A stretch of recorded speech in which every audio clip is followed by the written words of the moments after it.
All right, ladies and gentlemen, boys and girls, welcome back. It is Dave. It is the Real Music Observer, observing real music in real time for real people just like you, right there, and me here.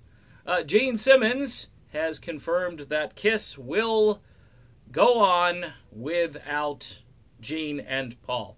And not like that's a huge surprise. And my comment back is, why wait?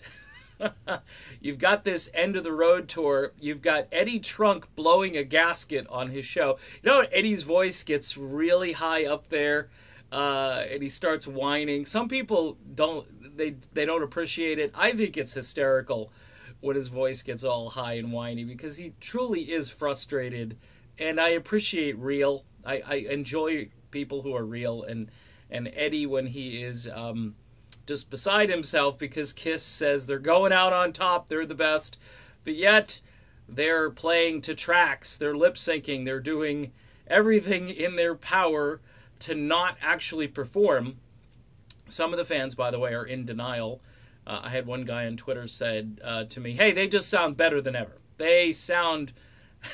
I'm like, they sound better than ever because they're a track. That's why they sound better than ever. So my contention, Gene and Paul, is why wait? Have these guys, you know, backstage or behind the stage or under the stage. Now, granted, there's already rumors that some of this stuff is happening or has happened before. What I would do, though, is in order to transition from the current Kiss to the new Kiss, the Kiss that will take over, I would have these guys out there. I wouldn't say anything about them until the very end of the show. And then, you know, you bring them out on stage and you introduce them. And you get people kind of pumped up about what the future will be with Kiss. Look, as Gene said, Kiss is kind of a concept. Neither Gene or Paul are known for their vocal brilliance, okay? When you think of great vocals, you're not thinking Kiss, all right? Maybe back in the super old days, these guys could both carry tunes in a bucket and so forth.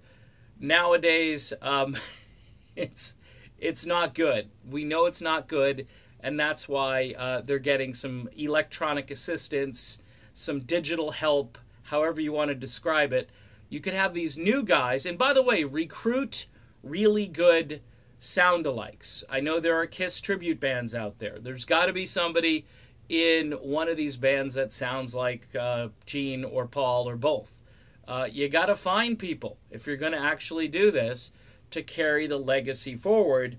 And what better way to introduce this new band? Put them on the end of the road tour and say, hey, it's the end of the road, but eventually we're going to build a brand new highway.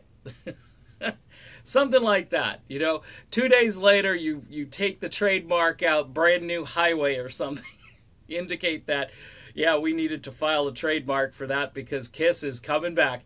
And you have Gene and Paul, you know, on the sidelines. They're up in the super high box seats, you know, where it's enclosed, and they got the, you know, people bringing them wine and cheese and so forth, and they're watching their band perform. I mean, that's it. That's the ultimate in life. You could retire and watch your product as it performs and brings in revenue.